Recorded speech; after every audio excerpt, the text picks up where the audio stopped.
y'all doing? It's Monday. Man, I almost let Monday slip up on me, baby. Last night, right before me and Mama went to bed, she went over to the refrigerator to look at the little calendar we have on the side there to see what was going on. And we forgot we had doctor's appointments today, both of us. Me and Mama usually go to the doctor together, make appointments back to back. We go in the same room, and we've done that for 40 years, and we like it that way. So whenever one goes to the doctor, we both go to the doctor. And so we had a doctor's appointment, got tied up there for a while. Everything checked out fine. Mama's doing great. They want to run a few more tests on my ugly old ass again, so Friday I may not be here.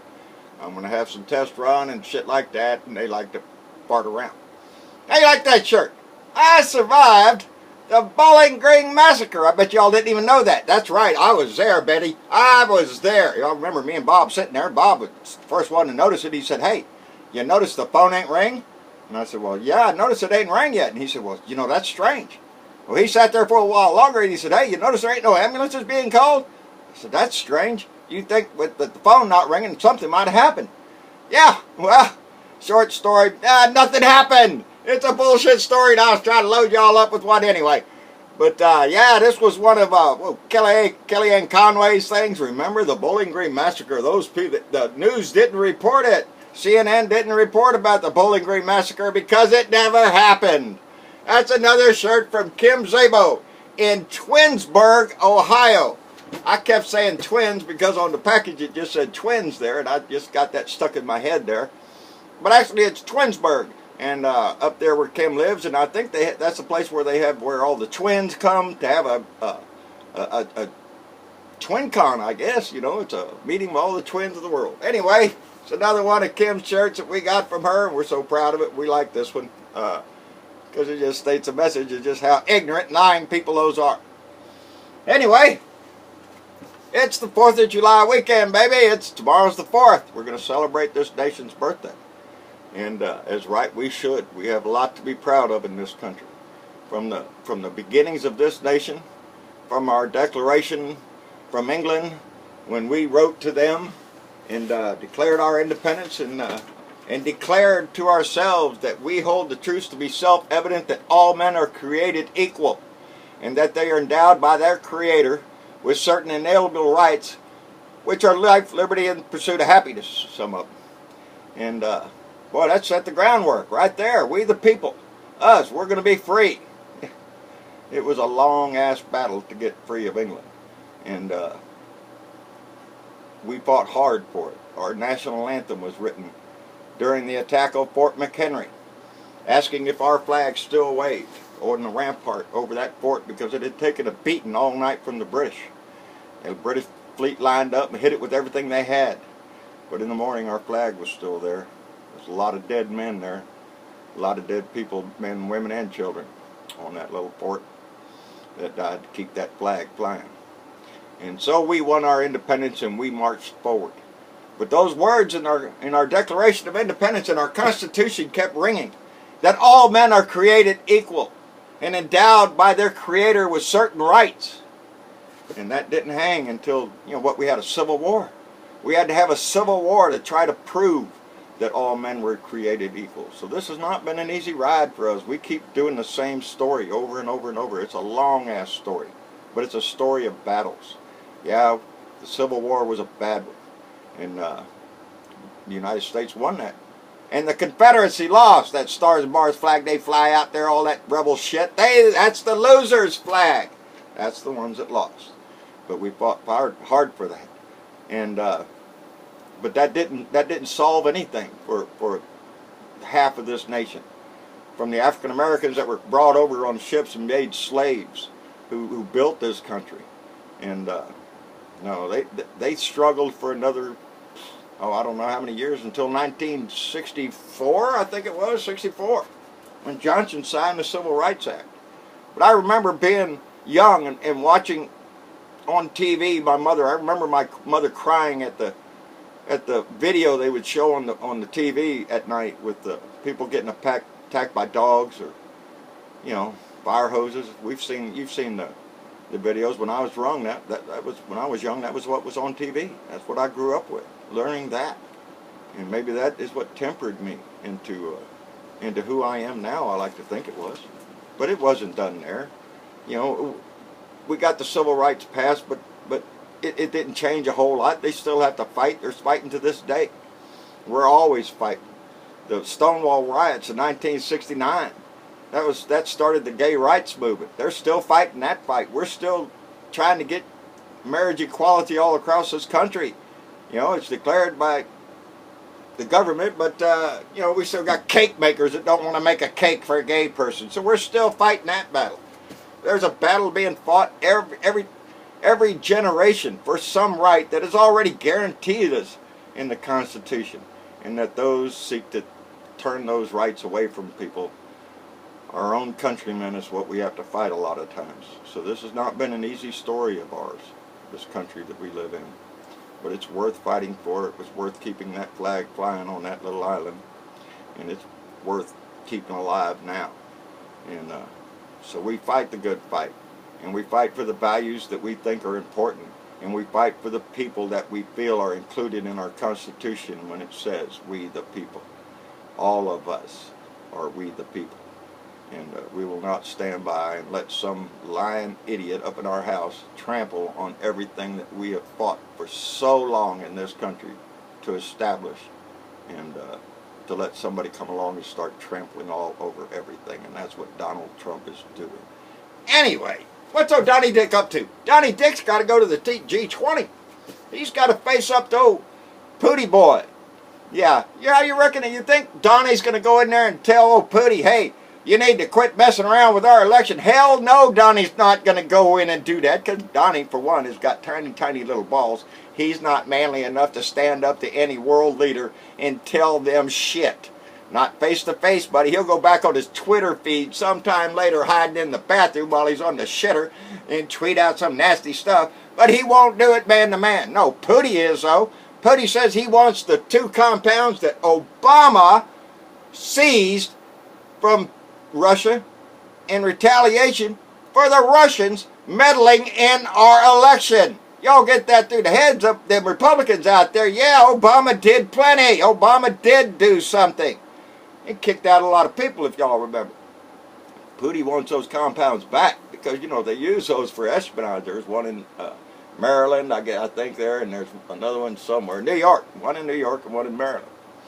And they want those compounds back because they're close to sensitive areas. You know, Washington, D.C., New York City, the financial markets and all that. They want to be close to those things so they can interrupt and spy on everything. And so Pooty wants them back. You think Trump will give them? I think probably so. He'll come out dancing with some story about we have to improve relations with Russia, because that's the storyline of the collusion and the deals with Russia and all that shit, is to sell this country the idea that we got to be buddy-buddy with the Russians. And it's good for business. It's good for America if we're pals with Russia. But Russia wants to screw this country over. Russia's not interested in helping us. Russia's got oil on its mind, baby. They got to get that oil out. And that's old Rex's job as Secretary of State, to go schmooze up the Pooty over there and get everything situated to where we can just be buddy-buddy with Russia again. Hey, kiss my ass, Donnie Dick. It ain't going to work, you shithead. We're still investigating your ass. Comrade Clown is what they call him. That's what Trump is, Comrade Clown. Because he's an idiot. He doesn't know anything. He'll do what he's told to do and read whatever paper is shoved in front of him.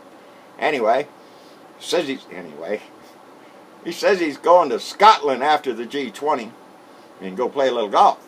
But the British government says, no, we're not aware of any visit by Trump to the UK.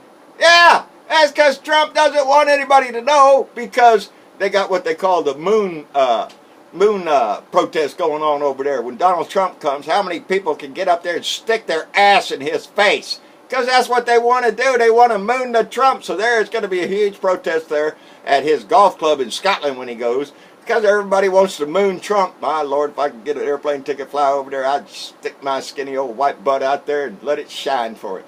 He could kiss it right down the middle. And but anyway, he's going over there to play golf, because that's what Donnie does. He plays golf all the time. What the cost of flying over there on Air Force One? Let me see, estimated. He don't give a shit how much it cost. Now, If Obama was on that airplane, oh my God, he'd be tweeting out all sorts of crap telling you, look how much money the government's wasting on this black man flying all over the air.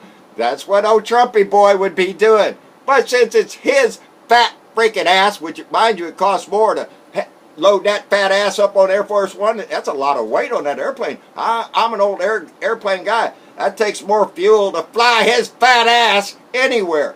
Because he's a fat ass and it just makes the plane weigh more. And speaking of fat asses, hey, how's old Chris Christie doing? There's another big fat ass that wanted to be president. What's he in the news for? Everybody knows. They got pictures of him from the helicopter sitting down there on the beach in his bathing suit with that big old belly sticking out there. And there ain't another soul on the beach except him and his little family. Because old Governor Christie shut down the beaches. All the state beaches on the 4th of July. Governor Christie shut it down. Well, because the budget can't get that budget crossed. Yeah, I'll tell you what, Chris, 15% popularity as a governor. He's the lowest popular. That's how come he don't give a shit. He's like Donnie. He doesn't give a shit. He'll sit on the beach and flip you the bird. Yeah, it's my island. I'll do whatever I want with it. I'll sit out here and roast in the sun and all the peasants can stay away. You know, the private beaches were open, but the state parks and stuff. Yeah, asked where his ass was sitting. Yeah, well, that was publicly closed because, you know, that governor's mansion, part of the state. And he shouldn't have been out there. He should have set a good example and not been out there. But Governor Christie would just as soon flip you the bird, shut down your bridge because you didn't vote for him, pull some other gangster crap like that. Y'all ought to, I looked into one time a story, the retirement account for the state of New Jersey, how when Chris Christie got in there, this company that handled the retirement account used to charge so much interest, but after Chris Christie, you know, to handle the account, a fee, the fee shot up like 50 miles high when Chris Christie came in. It was a way to pay off people. Oh, well, their fees went up. Now we have to pay them millions and millions and millions and millions of dollars until there's no money left in the retirement fund. And that's the way Chris Christie does business, sort of like Donald Trump. It's give the money to the people who have the money. Give it to the rich and they'll protect your ass. Give it to the rich and they'll convince them stupid poor people to vote for you. And they do, all the time. And that's pitiful. That's pitiful that so many people get fooled. They give a finger shoved right in their face. Kentucky, West Virginia, all of them people are going to get it. As soon as this health care or lack of health care bill goes through, there's going to be a lot of people hurt in those southern states. Anyway, speaking of Virginia, it brought up me and Mama Saturday night, I guess it was, because I got a call from a buddy of mine saying, hey, NASCAR's on Channel 6, you know, they're running NASCAR, and Mom had already started this little movie. And I was kind of going to get irritated there and want to go watch the race. I want to go watch the cars go round and round. But I was sitting there watching this movie, and the more I watched the movie, the more involved I got in the movie, and I decided I'd watch the movie instead with Mama. And it was a wonderful story. It was called Loving. It was on HBO, I think. And it was the story of Richard and Mildred Loving from Virginia back in the 50s. Yeah, he was white, she was black. And it was a sad story because he lived in Virginia. So they had to go to Washington, D.C. to get married because the state law in Virginia didn't allow that. You know, a black and white person getting married, that was no good. Anyway, it followed their story through the tribulations of getting arrested for this stuff and how their story proceeded through the courts and the mean things that happened to them to get them to a place where they ended up at the front of the Supreme Court, and the Supreme Court passed the law that black or white, you can marry anybody you love. And that's what I mean. We're fighting that same story now with the gay right issue, about people being able to love who they want to love and marry who they want to marry. That's none of anybody else's business but yours. But anyway, it was a good story, and I'm glad I got to watch it. I flipped over at the end and saw the last 3 laps, which who cares about the rest? They show the big wreck on the replays anyway. So I got to see the last 3 laps of the race anyway after watching a great movie with Mama. And any kind of, she got me on The Notebook too, if any of y'all want to know. Well, let's watch this little story, and that was one of the most heartwarming stories I guess I've ever seen. Anyway, showing my romantic side there. I got one, damn it. Anyway,